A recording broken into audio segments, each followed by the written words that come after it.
Udahlah Bismillah saja. Sampai sana kita turun itu ternyata ada salah satu penumpang juga dan dia dokter. Itu dia bawa apa ya? Peralatan ya, obat segala macam. Oh Pak, bawa banyak Pak. Iya nih Pak. Ya kita tolong. Ya tolong. Begitu sekali. Masih ada Pak, masih ada. Ternyata ada 10 ini, 10 kali 2. Jadi 20 tentengan, satu orang gitu. Nah begitu kita turunkan selesai.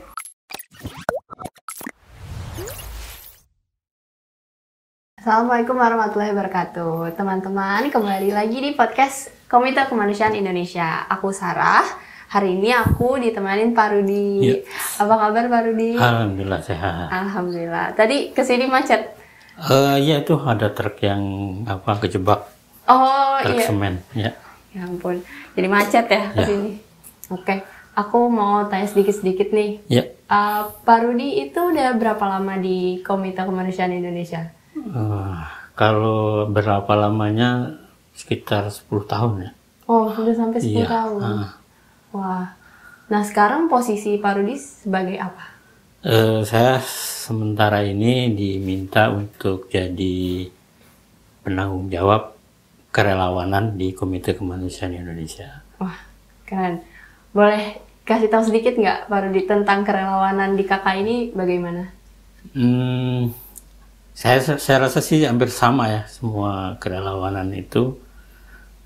Intinya seperti di sebuah kalimat, mungkin kalimat yang indah dari seorang nabi gitu ya.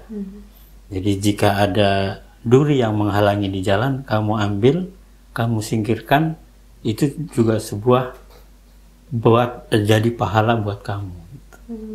Jadi hanya sesederhana itu saja, itu bisa jadi pahala gitu.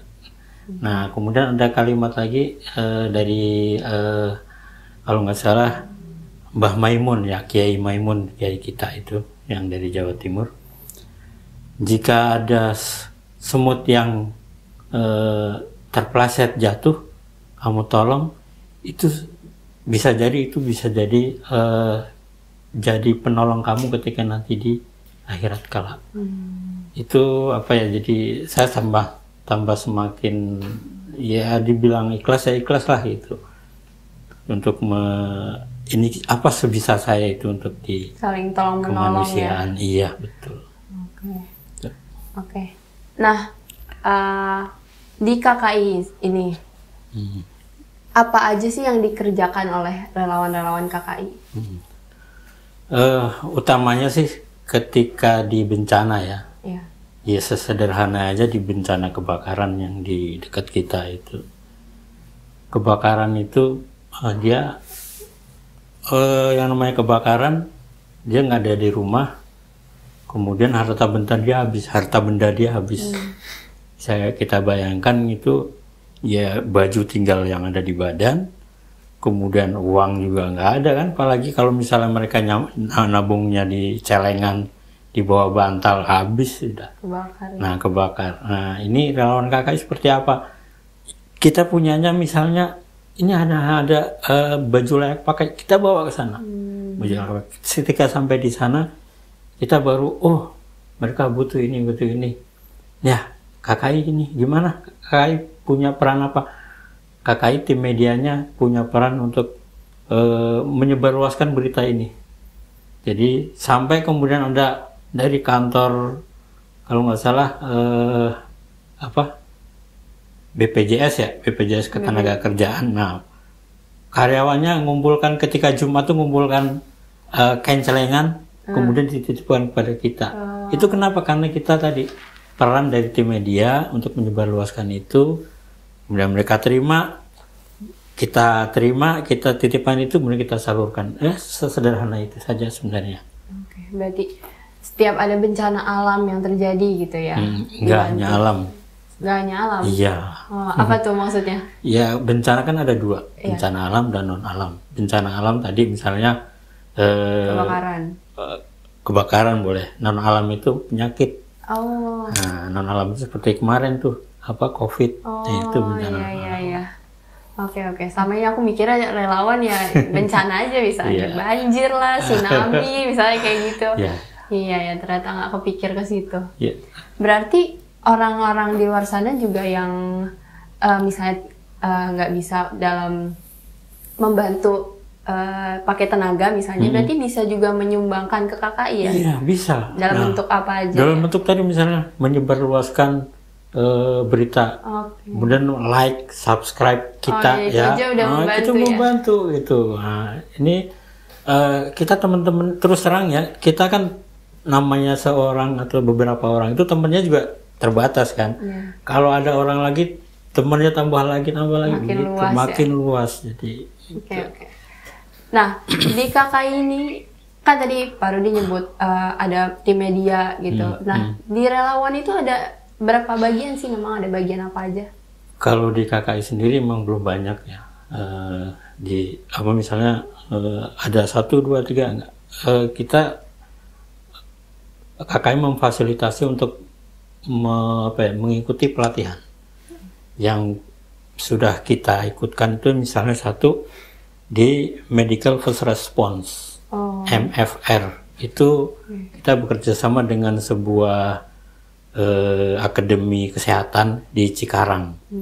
Nah, mereka mengadakan, nah kita mengirim beberapa orang untuk ikut di sana 2 hari kalau nggak salah waktu itu. 2 hari 2 ya, hampir ini ya 2 hari 2 malam benar. 2 hari 2 malam kita di sana. Bagaimana kita ketika menghadapi sesuatu kejadian itu kita bisa menangani meskipun kita bukan tenaga medis. Jadi yang namanya medical, walaupun namanya medical first response itu siapa saja bisa menangani orang ketika sedang dalam musibah. Nah itu bagaimana caranya ya harus ikut itu. Kemudian yang kedua kita pernah ikut pelatihan karena waktu itu musim ular ya. Nah ada lembaga yang mengundang Dr. Risma, Tri Risma Harini, ya bukan Risma Depsos bukan. Tapi dokter itu dia satu-satunya dokter yang ahli di bidang bisa ular, satu-satunya dokter di Indonesia. Nah dia datang, kita nggak mungkin kita mengadakan sendiri ngundang beliau, karena beliau sudah diundang kita ikut saja. Waktu itu kita terbanyak pesertanya 10 orang, yang lain paling 2-3 orang, kita 10 orang kita ikutkan. Kemudian ada lagi kalau dengan BPBD kita sudah beberapa kali. Jadi tim kita sudah latihan dengan BPBD itu rescue air ya. Jadi bagaimana menolong di air, kemudian juga ditambah dapur umum. Nah, kita latihan dapur umum dengan BPBD. Caranya bagaimana buat dapur umum sampai kita akhirnya bisa sekarang ini punya divisi sendiri dengan dapur umum. Oke.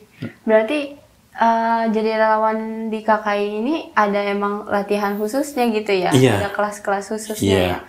Ya betul. Untuk Jadi istilahnya KKI memfasilitasi teman-teman yang pengen jadi relawan. Nih kalau pengen jadi relawan betul harus semangat, harus ada. Tapi ilmu pun harus ada. Nah salah satunya itu tadi dikirimkan ketika ada pelatihan-pelatihan. Oke. Nah, itu kan kalau yang udah jadi relawan ya. Iya. Kalau yang baru mau untuk jadi relawan, apakah dia harus punya sertifikat tertentu lah atau keahlian tertentu itu gimana? Saya tadi bilang semangat saja udah cukup. Semangat Kemauan saja, ya. kemauan, ya ikhlas yang penting itu udah cukup. Jadi bisanya share, bisanya selfie itu bagus. Di satu sisi ya bagus. Kayak berita seperti ini dari kita. Karena dia misalnya followernya banyak, manfaatkan itu ya luar biasa juga kalau kata saya. Jadi membantu sebisanya walaupun bukan tenaga ya, yang dia bisa ya itulah termasuk membantu ya. Iya. Oke. Nah, buat yang penasaran nih mau jadi relawan gimana sih caranya buat? Iya. Sebenarnya kita kan di Instagram ada, di Facebook ada, di TikTok ada. Ya silakan kontak aja di sana. Gimana cara jadi relawan? Gampang kok, kita tinggal mendaftar, kemudian nanti isi formulir, selesai. Nah nanti ketika misalnya ada undangan, kita mau ada aksi di sini silakan ikut. Ya, sederhana itu. Siapapun bisa berarti ya betul. untuk jadi relawan. Tidak memandang ras, suku, agama, silakan. Oke. Nah, Pak Rudi kan udah katanya bertahun-tahun nih kan di KKI, pasti udah sering kan ngelihat macam-macam. Boleh ceritain nggak yang paling diingat itu pas jadi relawan tuh kejadian apa? Yang pertama ketika saya turun ke Aceh, saya sendirian. Aceh sendiri, sampai di sana malam. Sampai di sana kira-kira tuh jam 12 malam. Saya sendiri belum pernah ke sana sendiri, tidak punya teman di sana, tidak punya saudara di sana itu. Beraniin diri aja ya. Otomatis juga kan kebiasaan di syariat juga beda kan. Tapi saya ke sana aja, istilahnya bismillah itu saja. Alhamdulillah ada yang menolong juga. Yang keduanya ketika ke Palu. Kita ke Palu, pesan tiketnya ke Palu, tapi ternyata ketika sudah mau berangkat, besok mau berangkat, hari ini dikasih tahu bahwa Bandara Palu belum bisa didaratin sama pesawat, hanya sampai Mamuju. Ya sudah, sampai Mamuju. Sampai Mamuju itu kita juga nggak tahu Mamuju ada di mana, jaraknya ke Palu seberapa jauh, gimana nggak tahu. dong itu? Nah, kita juga di pesawat gimana kira-kira nanti. Baru sampai sana waktu masih jam 11 siang kalau nggak salah. Udahlah bismillah saja. Sampai sana kita turun itu ternyata ada salah satu penumpang juga dan dia dokter. Itu dia bawa apa ya? Peralatan ya, obat segala macam. Oh Pak, bawa banyak Pak. Iya nih Pak. Ya kita tolong. Ya tolong. Begitu sekali. Masih ada Pak, masih ada. Ternyata ada 10 ini, 10 kali 2. Jadi 20 tentengan, satu orang gitu. Nah begitu kita turunkan selesai, Pak banyak benar Pak, iya. Kita akhirnya kan jadi buka bicara gitu. Bapak turun mau nginep di mana? Kita nggak tahu mau nginep di mana ini, kita nggak punya kontak di sini. Akhirnya udah ikut saya saja. Ikut saya saja ke rumah relasi saya, besok kita ke Palu bareng-bareng. Nah, Masya Allah. Jadi dari nolongin orang jadi ditolong ya? Jadi ditolong. Gitu itu ya. Jadi apa ya? Mungkin memang begitu mungkin ya ini ya. Jadi siapa saja yang mau menolong, insya Allah akan ditolong. Itu saya udah merasakan benar itu. Iya, apalagi udah 10 tahun lagi ya Pak Rudi. Masya Allah, pengalamannya udah banyak banget pasti ya. Insya Allah. Oke deh. Ada lagi nggak yang mau Pak Rudi sampaikan sebelum kita tutup nih? Buat teman-teman anak muda, jadi relawan nggak bikin kaya, tapi ada kepuasan batin di sana. Dan tadi sekecil apapun kemampuan Anda, itu bisa jadi relawan. Masya Allah, makasih banyak ya Pak Rudi udah mau datang ke sini cerita pengalamannya. Teman-teman jadi tahu gimana caranya buat jadi relawan KKI maupun nggak usah jadi relawan KKI ya, jadi saling membantu aja juga itu udah cukup ya. Udah cukup membantu dengan sesama, dengan siapa saja. Oke, makasih ya teman-teman udah nonton. Jangan lupa di subscribe. Sampai ketemu lagi di podcast selanjutnya. Dadah.